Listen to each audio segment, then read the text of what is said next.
Hi అండి, welcome back to our channel. అందరూ ఎలా ఉన్నారు? బాగున్నారా? మీరు అందరూ బాగుండాలని మనస్ఫూర్తిగా కోరుకుంటున్నాను. మనం ఆల్రెడీ సెకండ్ క్లాస్కి సంబంధించి ఒలింపియాడ్ క్లాసెస్ అయితే చేసుకోవడం అయితే జరిగింది. ఆల్రెడీ ప్రీవియస్ వీడియోలో నేను ఒలింపియాడ్ ఎగ్జామ్ అంటే ఏంటి, ఎలా అప్లై చేయాలి, దానికి ఫీజు ఎంత, ప్రతిదీ కూడా నేను చాలా క్లియర్గా ఎక్స్ప్లెయిన్ చేశాను. ఇన్ కేస్ ఆ వీడియోస్ కనుక ఎవరైనా చూడకపోతే నేను కింద డిస్క్రిప్షన్లో లింక్స్ ఇస్తాను, ఒకసారి వెళ్ళి చూడండి. ఈరోజు మన టాపిక్ ఏంటంటే ఒలింపియాడ్కి అసలు ఎగ్జామ్ ప్యాటర్న్ ఎలా ఉంటుంది, అదేవిధంగా ఎలా రిజిస్ట్రేషన్ చేసుకోవాలి, ఇంట్లో ఎలా ప్రిపేర్ అవ్వాలి, పిల్లల్ని పాజిటివ్గా స్టడీ మీద ఇంట్రెస్ట్ ఉండేటట్టు పేరెంట్స్ ఏ విధంగా చేయాలన్నది మనం ఈ వీడియోలో నేర్చుకుందాం. సో దయచేసి ఎవరు కూడా స్కిప్ చేయకుండా చూసి అర్థం చేసుకోండి. వీడియో ఎండ్ వరకు చూస్తేనే మీకు చాలా యూస్ఫుల్ ఇన్ఫర్మేషన్ అయితే ఈ వీడియోలో ఉంటుంది. సో మీకు కావాల్సిన ఇన్ఫర్మేషన్ విని స్కిప్ చేశారనుకో, మీకు చాలా కాన్సెప్ట్, ఇందులో చాలా టిప్స్ అండ్ ట్రిక్స్ కూడా నేను చెప్తాను. సో అవన్నీ మీరు స్కిప్ అవుతారు. సో దయచేసి ఎవరు కూడా స్కిప్ చేయకుండా చూసి అర్థం చేసుకొని పిల్లల్ని కాన్సన్ట్రేషన్తో చదివించండి. ఓకేనా? ఇంకా టాపిక్లోకి వెళ్ళిపోయే ముందు, ఇదే కనుక మన ఛానల్ ఫస్ట్ టైం కనుక చూస్తే దయచేసి లైక్ చేయండి, షేర్ చేయండి, సబ్స్క్రైబ్ చేయండి. ఈరోజు topic second class olympiad exam pattern. చాలామందికి వచ్చిన కామన్ డౌట్ ఏంటంటే ఎగ్జామ్ ప్యాటర్న్ ఎలా ఉంటుంది, ఆఫ్లైన్ ఉంటుందా ఆన్లైన్ ఉంటుందా అని చాలామంది కామెంట్స్ అయితే చేశారు. ఇది ఆఫ్లైనా ఆన్లైనా అన్నది అది మన చేతుల్లోనే ఉందండి.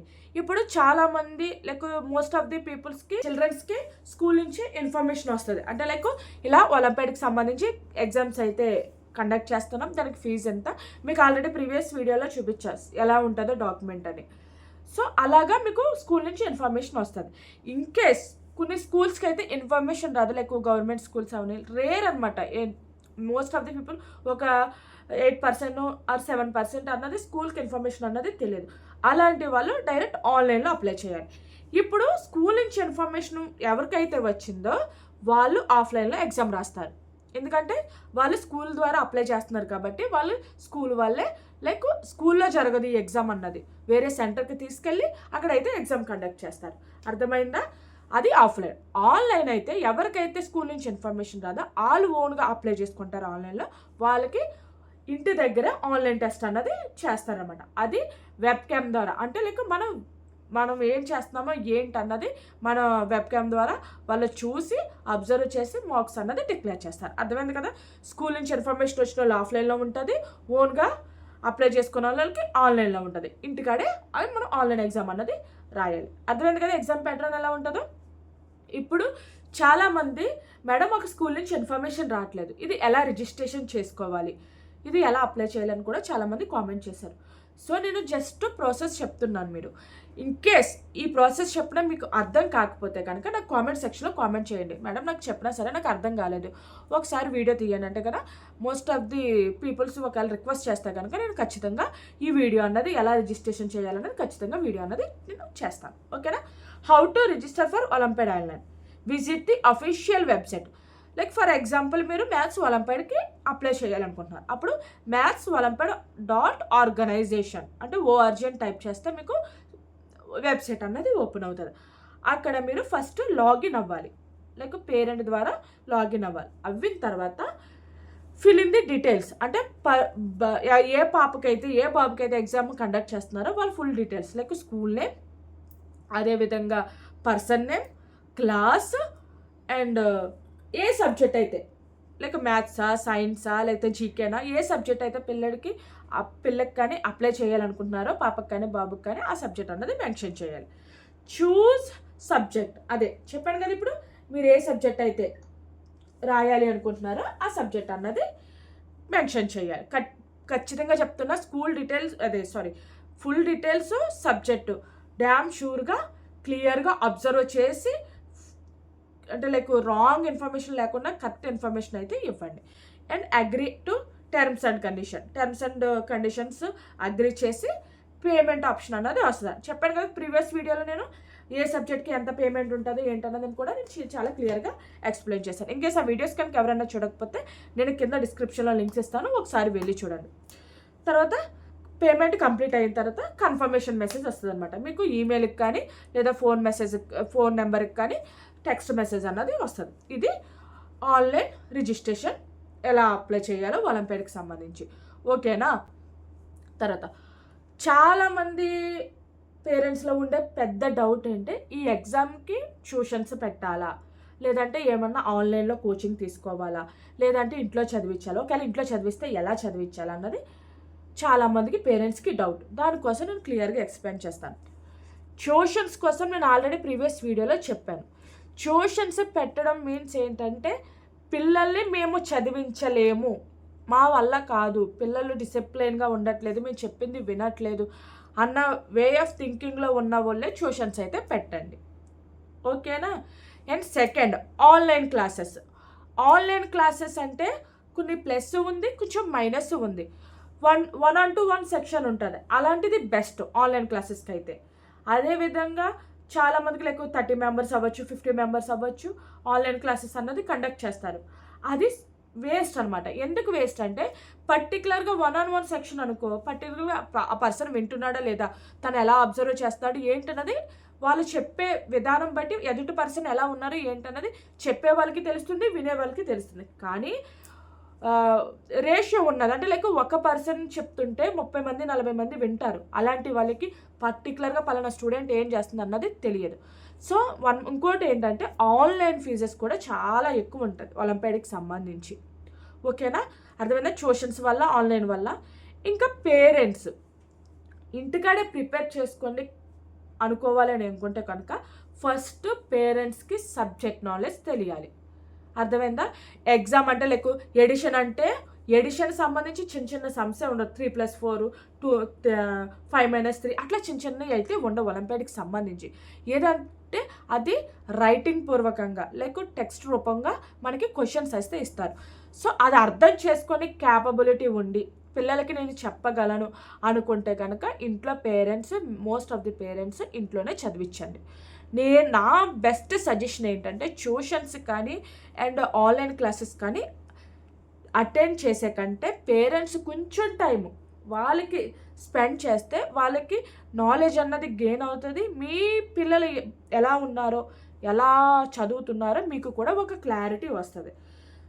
ఇంకొక డౌట్ మీకు రావచ్చు, మేడం నాకైతే చెప్పడం రాదు, నేను ఎలా చెప్పాలి పిల్లలకి, ఎలా ప్రిపేర్ అవ్వాలి అని చెప్పేసి చాలామందికి డౌట్ రావచ్చు. నేను మోస్ట్ ఆఫ్ ది క్లాసెస్ చెప్పేది ఓన్లీ పేరెంట్స్కి చెప్తున్నాను. ఎందుకంటే ఇప్పుడు డైరెక్ట్ పిల్లలకి అదే చెప్తున్నా, ఆన్లైన్ క్లాసెస్కి డిఫరెన్స్ ఎలా ఉంటుందో డైరెక్ట్ క్లాసెస్కి ఎలా డిఫరెంట్ ఉంటుందో మీకు చెప్తున్నా. ఆన్లైన్ క్లాసెస్ చెప్పామనుకో వాళ్ళు స్క్రీన్కి ఎడిక్ట్ అవుతారు. So some times is better, కానీ డైలీ అదన్నది కష్టం. సో నేను పేరెంట్స్కి క్లాసెస్ చెప్తున్నాను కాబట్టి మీరు కొంచెం టైం ఇస్తే నా క్లాస్ విని పిల్లలకైతే ఎవ్రీడే కొంచెం టైం అన్నది స్పెండ్ చేస్తూ వాళ్ళకి క్లాసెస్ చెప్పారంటే ఒలింపియాడ్లో ఈజీగా వాళ్ళు గెయిన్ అవుతారు, లైక్ ఈజీగా ర్యాంక్ అన్నది వాళ్ళు కొడతారనమాట.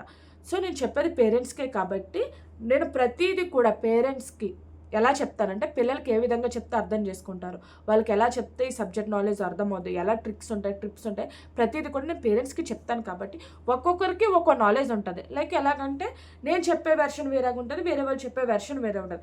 కొంతమంది ఏంటి స్టోరీస్ చాలా నీట్గా చెప్తారు, లైక్ విజువలైజేషన్ కనిపించినట్టు చెప్తారు. సో అలాంటిది ఎప్పటికీ మర్చిపోము. సో నేను ఆ విధంగానే మీకు ప్రతిదీ కూడా ఎక్స్ప్లెయిన్ చేస్తాను, మీరు దాన్ని మీ పిల్లల మీద ఇంప్లిమెంట్ చేయండి. దానివల్ల ఆ రిజల్ట్ ఏంటో మీరు ఖచ్చితంగా చూస్తారు. నేను నా క్లాసెస్ విన్న వాళ్ళకి ఫస్ట్ క్లాస్లో ఒలింపియాడ్ చాలామంది like silver medals, gold medals కూడా తీసుకున్న వాళ్ళు ఉన్నారు. అది కూడా లాస్ట్ వీడియోలో కూడా విత్ సర్టిఫికేట్స్తో కూడా నేను మెన్షన్ చేశాను. సో దయచేసి పేరెంట్స్ నేను చేసే రిక్వెస్ట్ ఏంటంటే నేను చెప్పే ప్రతి క్లాస్ కూడా స్కిప్ చేయకుండా విని పిల్లలకైతే క్లియర్గా ఎక్స్ప్లెయిన్ చేయండి. ఓకేనా? ఇంకా మీకు ఆ డౌట్ కూడా క్లియర్ అయిపోయింది కదా, పేరెంట్స్ ఎలా చదివించాలి ఏంటన్నది.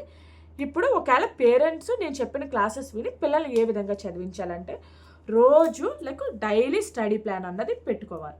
అంటే లైక్ ఇప్పుడు చూడండి, మీకు ఏదన్నా వీడియో అప్లోడ్ చేయాలంటే నేను ప్రతిదీ కూడా ఏ టాపిక్ చెప్పాలి, దానికోసం ఎలా ఎక్స్ప్లెయిన్ చేయాలని నేను ప్రతిదీ కూడా ఒక ప్లానింగ్ వేసుకుంటాను.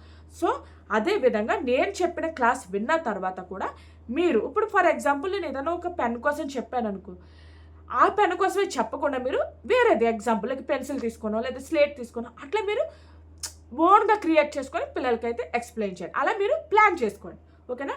డైలీ స్టడీ ప్లాన్ అనేది ఖచ్చితంగా చేయాలి parents. Focus on important topics. నేను క్లాసెస్ చెప్పినప్పుడు కొన్ని ఇంపార్టెంట్ టాపిక్స్ అన్నది చెప్తాను. అవి కొన్ని కష్టంగా ఉంటే కొంచెం ఈజీగాను ఉంటాయి. ఎప్పుడు కూడా ఈజీగా ఉన్నది అలవాటు చేసిన తర్వాత కొంచెం కష్టంగా ఉన్నది, డిఫికల్ట్గా ఉన్నది అలవాటు చేయాలి. దానివల్ల ఏమవుతుందంటే పిల్లలకి ఈజీ కాన్సెప్ట్ ఈజీగా ఉంది కాబట్టి ప్రతిదీ కూడా అలాగే ఉంటుందని మైండ్ సెట్లో ఉండిపోవడం వల్ల కష్టం వచ్చినా సరే వాళ్ళు ఈజీగా క్యాచ్ చేస్తారన్నమాట. అర్థమైందా? ఇంపార్టెంట్ టాపిక్స్ అన్నది ప్రతిదీ కూడా నేను క్లాస్ చెప్పినప్పుడు మీరు నోట్ చేసుకోండి. Use practice books. ఇది కూడా చాలా ఇంపార్టెంట్. ఎందుకంటే మనం ఏ క్లాస్ విన్నా వాళ్ళు ప్రాక్టీస్ చేస్తేనే ఆ టాపిక్ ఎంతవరకు వాళ్ళకు రీచ్ అయ్యింది, ఎంతవరకు వాళ్ళకు వచ్చింది అన్నది ఒక క్లారిటీ వస్తుంది. సో దయచేసి ప్రతి ఒక్కరు కూడా నేను క్లాస్ చెప్పిన తర్వాత కూడా నేను 2-3 వర్క్షీట్స్ అంటే 2-3 మోడల్ క్వశ్చన్స్ ఇస్తాను. మీరు ఓన్గా అలా ప్రిపేర్ చేసి పిల్లలకైతే ప్రాక్టీస్ బుక్స్ లేదా ప్రాక్టీస్ క్వశ్చన్స్ అన్నది ప్రిపేర్ చేద్దరుగాను. నేను క్లాసెస్ చెప్పేటప్పుడు 1 by 1 మీకు క్లియర్గా ఎక్స్ప్లెయిన్ చేస్తాను. Okay. Fun learning at home. చాలామంది పేరెంట్స్ స్టిక్ పట్టుకొని లేదంటే అది పట్టుకొని అరుస్తూ షౌట్ చేస్తూ హోంవర్క్లు అయితే చేయిస్తారు. అది చాలా రాంగ్ అండి. ఎందుకంటే వాళ్ళకి హోంవర్క్ చేయాలన్న థాటే ఉంటుంది తప్ప వాళ్ళు చేసే హోంవర్క్ నేర్చుకోవాలన్న థాట్ ఉండదు. ఇప్పుడు చాలామంది ట్యూషన్ సెంటర్లో ఏంటి ట్యూషన్కి పంపించేస్తారు. చాలామంది ఏం చేస్తారు, అక్కడ హోంవర్క్లే చేయిస్తారు. ఎక్కడన్నా కొత్త సబ్జెక్ట్ ఏమైనా నేర్పిస్తారా? ఒకవేళ కానీ అలాంటి ట్యూషన్స్ ఉంటే కనుక దయచేసి నాకు కింద కామెంట్ సెక్షన్లో కామెంట్ చేయండి. మా ట్యూషన్ సెంటర్ బాగుంది మేడం, అక్కడ కొన్ని న్యూస్ టాపిక్స్ అన్నది చెప్తున్నారు అని మీకు అనిపిస్తే కనుక నాకు ఒకసారి కామెంట్ చేయండి. ఓకేనా? పిల్లలకి ఎప్పుడు ఫన్ లెర్నింగ్ అన్నది అలవాటు చేయాలి. దానివల్ల ఏంటంటే చదవడానికి ఇంట్రెస్ట్ వస్తుంది. సో చదివే ఒక బర్డెన్గా పెట్టుకోరనమాట. ఈరోజు ఫన్ లెర్నింగ్ చేస్తాను అంటే ఏదో ఒకటి యాక్టివిటీ చేస్తాను, దానివల్ల నాకు ఒక టాపిక్ వస్తుంది అని పిల్లలు కొంచెం యాక్టివ్గా స్టడీ మీద కొంచెం యాక్టివ్నెస్ వస్తుంది అనమాట. ఓకేనా? Next, use previous year papers. నేను ఈ టాపిక్స్ అయిన తర్వాత కూడా మీకు ప్రీవియస్ ఇయర్ పేపర్స్ కూడా నేను ప్రొవైడ్ చేస్తాను. అదేవిధంగా ఏ బుక్స్ బెస్ట్, ఏ బుక్స్ చదివితే ఎలా వస్తాయి, అదే ప్రతిదానికి ఏ టాపిక్ నుంచి ఎన్ని మార్క్స్ వస్తాయి అన్నది కూడా నేను ఫర్దర్గా చెప్తాను. ఓకేనా? అర్థమైంది కదా? పిల్లలు తల్లిదండ్రులు ఎలా చదివించాలి ఏంటన్నది కూడా నేను చెప్పాను. ఇప్పుడు చదివించేటప్పుడు పిల్లలు కాన్సన్ట్రేషన్తో ఎలా చదివించాలి, చాలామంది పేరెంట్స్కి ఉండే డౌట్ ఇది. చదివించడం ఓకే మేడం, మా బాబు చదివేస్తున్నాడు, మా బాబు ఇలా ఉన్నాడు, అర్థమైపోతుందని చెప్పేసి చాలామంది అనుకుంటారు. కానీ వాళ్ళు చదివేది ఇంట్రెస్ట్గా చదువుతున్నారా లేదా మన సంతోషం కోసం చదువుతున్నారా లేదా బట్టి పడుతున్నారా అన్నది ప్రతి పేరెంట్స్ అబ్జర్వ్ చేయాలి. ఇప్పుడు బట్టి పట్టే చదువు మనకి అవసరం లేదు. ఎందుకంటే అది 1 day ఉంటుంది, 2 day ఉంటుంది, లేదా ఇయర్ మొత్తం ఉంటుంది. కానీ అలాంటి చదువు అన్నది మనకి అవసరం లేదు. సో ప్రతి పేరెంట్స్ కూడా అదొక్కటే మైండ్లో పెట్టుకోండి. పిల్లలు ఒక 5 minutes చదివినా 10 minutes చదివినా అది కాన్సన్ట్రేషన్తో చదవాలి, ఇంట్రెస్ట్తో చదవాలి. అది చదివిందే వాళ్ళకి ఈజీగా స్టాండర్డ్ అవుతుంది. కానీ ఈ రోజుల్లో స్కూల్స్లో కానీ ఏదైనా సరే లైక్ పేపర్స్ ఇచ్చేస్తున్నారు, లేదా బట్టి పట్టిచ్చేస్తున్నారు, లేదా రీరైట్ రాయించేస్తున్నారు. లేకంటే ఇప్పుడు టేబుల్స్ రావాలనుకో అది 3 times 4 times అట్లా రాయించేస్తున్నారు. అలా రాయడం వల్ల రైటింగ్ స్కిల్ డెవలప్ అవుతుంది తప్ప వాళ్ళకి ఆ కాన్సెప్ట్ అన్నది అర్థం కాదు. సో పిల్లలు ఎప్పుడు కాన్సన్ట్రేషన్తో చదివేలాగా ఏ విధంగా చేయాలంటే పిల్లలకి ఎప్పుడు స్టడీ టైం అన్నది షార్ట్ టైమే మెన్షన్ చేయండి, షార్ట్ టైమే పెట్టండి. లైక్ ఇప్పుడు ఒక 1/2 hour నేను ఆల్రెడీ ప్రీవియస్ వీడియోలో కూడా స్టడీ టైం టేబుల్ అని చెప్పేసి పెట్టాను అనమాట. అందులో కూడా నేను ప్రతిదీ కూడా చాలా క్లియర్గా ఎక్స్ప్లెయిన్ చేశాను. ఈ ఒలింపియాడ్ ఎగ్జామ్ వచ్చేసరికి రోజుకి ఒక సబ్జెక్ట్ అయితేనే నేర్పించాను. అన్ని అంటే వాళ్ళకి స్కూల్ సబ్జెక్ట్స్ ఉంటాయి కాబట్టి వాటితో పాటు కామన్గా రోజుకు ఒక సబ్జెక్ట్ అయితే చదివించాను. అంతే తప్ప ఒలింపియాడ్కి సంబంధించి ఎన్ని ఎగ్జామ్స్ పెట్టారో అన్నీ ఒకసారి అయితే చదివించద్దు. ఎందుకంటే అన్నీ ఒకసారి చదివించడం వల్ల ఇటు స్కూల్స్కి ఇది ఒలింపియాడ్కి 2 బర్డెన్ అయిపోద్ది పిల్లలకి. సో స్టడీ టైం ఎప్పుడు కూడా షార్ట్ టైం మీన్స్ అంటే 10 minutes 20 minutes కాదు, 30 minutes టైం పెట్టుకోండి. 30 minutesలో 15 minutes చదివించండి లేదా రాయించండి. ఒక 3 or 4 minutes బ్రేక్ ఇవ్వండి అండ్ కంటిన్యూ చేయండి. అలా హాఫ్ అన్ అవర్కి సబ్జెక్ట్ అన్నది మార్చండి. అలా హాఫ్ అన్ అవర్లో మళ్ళీ ఒక చిన్న బ్రేక్ అన్నది ఇవ్వండి. అలాగా స్టడీ టైం అన్నది షార్ట్ టైం అన్నది చెయ్యండి. నెక్స్ట్, ప్లేస్ మనం పిల్లలు కూర్చోబెట్టే ప్లేస్ అన్నది ఎప్పుడు కూడా ఒకే ప్లేస్లో కూర్చోబెట్టండి పిల్లలు. అది ఏ ప్లేస్ అన్నది మీరే డిసైడ్ చేసుకోండి. మీరు చెప్పడానికి అవ్వనివ్వండి, పిల్లలు చదవడానికి అవ్వండి, ఒక ప్లేస్ అన్నది డిసైడ్ చేసుకోండి. అది క్లీన్గా ఉండాలి, కామ్గా ఉండాలి, కాన్స్టెంట్స్గా ఉండాలి, అంటే కన్సిస్టెన్స్గా ఉండాలి. అంటే మనం అక్కడే స్టాండ్అవుట్ అవ్వాలి, అక్కడ చాలా పీస్ఫుల్గా ఉండాలి, అలాగనమాట. కొంతమంది ఏసీ రూమ్లో కూర్చోబెట్టి చదివిస్తారు. అట్లా కాకుండా మోస్ట్ ఆఫ్ ది లైక్ కొంతమంది డాబాస్ ఉండొచ్చు, కొంతమంది బాల్కనీస్ ఉండొచ్చు, అలాంటి ప్లేస్లో కూర్చోబెట్టాలి. ఎందుకంటే ఫ్రెష్ ఎయిర్ అన్నది వస్తుంది కాబట్టి హెల్త్ పరంగా కూడా పిల్లలకి మంచిది. ఓకేనా. నెక్స్ట్ థర్డ్ వన్ ఏంటంటే గేమ్ కన్వర్ట్ లెర్నింగ్. చెప్పాను కదా ప్రీవియస్గా నేను ఆల్రెడీ ఫన్ లెర్నింగ్ చేయడం వల్ల కూడా పిల్లలకి ఈజీగా కాన్సెప్ట్ అన్నది అర్థం చేసుకుంటారు. తర్వాత రోజు ఒకే టాస్క్ ఇవ్వండి, 1 టాస్క్ ఎట్ ఏ టైం. అంటే రోజుకి ఒకే టాస్క్ ఇవ్వండి. అది ఏ టాస్క్ అని ఎడిషన్ అవ్వండి, సబ్ట్రాక్షన్ అవ్వనివ్వండి, మల్టిప్లికేషన్ అవ్వనండి, టేబుల్ అవ్వనండి, దానికి రోజుకి సంబంధించి ఒక టాస్క్ లేదా ఒక ప్రాక్టీస్ క్వశ్చన్స్ అట్లాగా పిల్లలకి రోజుకి ఒకటే ఇవ్వండి. ఓకేనా. తర్వాత మోస్ట్ ఏంటంటే ఫుడ్ టు స్లీప్. ఇది ఖచ్చితంగా పిల్లలకి ఫుడ్ కానీ స్లీప్ కానీ ఇన్ టైంలో ఉండాలి. ఖచ్చితంగా అలా ఉంటేనే పిల్లలు హెల్తీగా ఉంటేనే కదా ఏదైనా చదవడానికన్నా రాయడానికన్నా స్కూల్కి వెళ్ళడానికన్నా. సో పిల్లలు హెల్తీగా ఉండాలంటే ఫుడ్ అండ్ స్లీప్ కూడా ఖచ్చితంగా మెయింటైన్ చేయండి. ఓకేనా. తర్వాత పిల్లలకి ఎప్పుడు కూడా ఏది చేసినా సరే ఎంకరేజ్ చేయండి. లైక్ స్కూల్లో ఏదన్నా లైక్ డ్రాయింగ్ కాంపిటీషన్లో చిన్న స్టార్ పెట్టినా సరే study very good, well done, keep it up అని అట్లాగా పిల్లల్ని ఎంకరేజ్ అయితే చేయండి. అలా చేయడం వల్ల ఏంటంటే మా మమ్మీ నాకు ఎంకరేజ్ చేస్తుంది, సో నేను ఇంకా డెవలప్ చేయాలి, ఇంకా ముందుకు వెళ్ళాలన్న థింకింగ్లో ఉంటారు. సో చాలామంది పేరెంట్స్ అంటే కంపేరింగ్ చేస్తారు వేరే పిల్లలతో కట్ట. ఒకటి గుర్తుపెట్టుకోండి, ఒక్కో పిల్లలకి ఒక్కో నాలెడ్జ్ ఉంటుంది. అర్థమైందా. ఇప్పుడు నేను ఈ క్లాస్ నేను చెప్తున్నాను, నా వే ఆఫ్ క్లాస్ వెర్షన్ వేరు, మీరు విన్న తర్వాత చెప్పడం వేరు. అవును కదా, ఎవరికి ఉండేది వాళ్ళకు ఉండేది. సో ఎప్పుడు కూడా వేరే పిల్లలతో మాత్రం కంపేర్ చేయొద్దు. కంపేర్ చేయడం వల్ల వాళ్ళు ఇంకా డౌన్ అయిపోతారు. సో మా మమ్మీ వాళ్ళతో కంపేర్ చేస్తుంది, వీళ్ళతో కంపేర్ చేస్తుంది అని చెప్పి ఫీల్ అవుతారే తప్ప వాళ్ళ మార్పు ఉండదు. సో దయచేసి పేరెంట్స్కి మీరు చేయాల్సింది ఏంటంటే కంపారిజన్ మాత్రం చేయొద్దు. ఓకేనా. మొబైల్ టీవీ యూసేజ్ లిమిట్ చేయండి. అంటే టీవీ కానీ మొబైల్ కానీ లిమిట్ అన్నది చేయండి. నేను లిమిట్ అనే మాట కాదు, టోటల్గా అవాయిడ్ చేయండి. ఇన్కేస్ మీకు ఏమైనా స్క్రీన్ చూడాలనిపిస్తే కనుక టీవీ అయితే ఇవ్వండి తప్ప మొబైల్ అన్నది పూర్తిగా అవాయిడ్ అయితే చేయండి. అర్థమైందా. దానివల్ల ఏంటంటే స్క్రీన్ కాన్సన్ట్రేషన్ ఎక్కువైపోయి చదువు మీద కాన్సన్ట్రేషన్ అనేది తగ్గుతుంది. అర్థమైంది కదా. ఇంకా one more main important point ఏంటంటే పిల్లలు చదివేటప్పుడు వాళ్ళు ఎప్పుడు స్ట్రైట్గా కూర్చోవాలి. వాళ్ళు చదివే విధానం చెప్తున్నాను ఇప్పుడు. పిల్లలు ఎప్పుడు స్ట్రైట్గా ఇలా కూర్చోవాలి. లైక్ బ్యాక్ బోన్ అన్నది బెండ్ అవ్వకూడదు, అది ఎప్పుడు స్ట్రైట్గా ఉండాలి.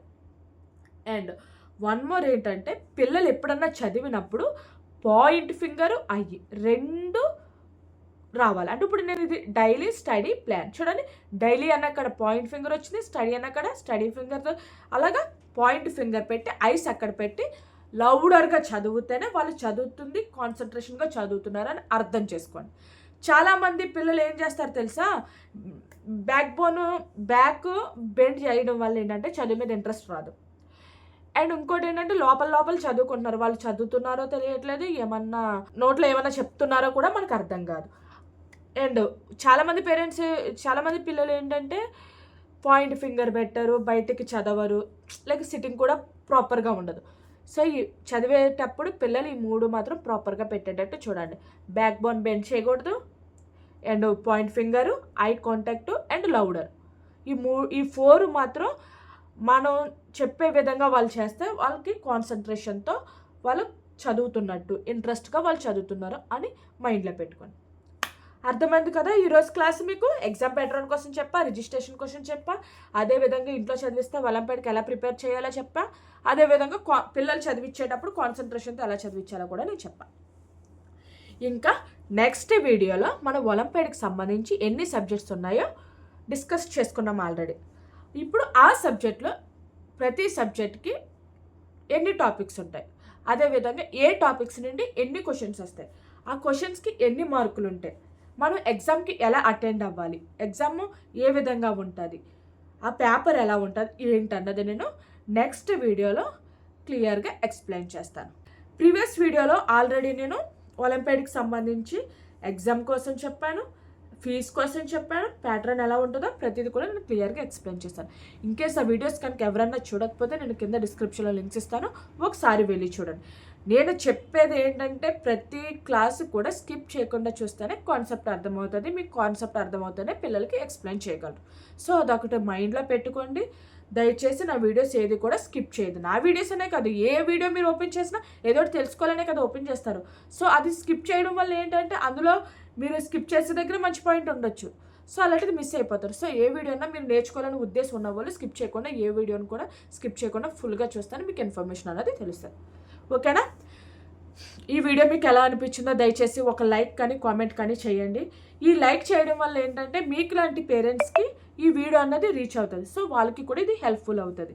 అండ్ నా నుండి వన్ మోర్ రిక్వెస్ట్ ఏంటంటే, మీకు నచ్చితే కనుక మీ ఫ్యామిలీ ఫ్రెండ్స్ కానీ, కొలీగ్స్ కానీ, మీ నైబర్స్కి కానీ ఇలా సెకండ్ క్లాస్ సంబంధించి ఒలింపియాడ్కి ఎవరైతే ప్రిపేర్ అవుతున్నారో వాళ్ళకి సజెస్ట్ చేయండి.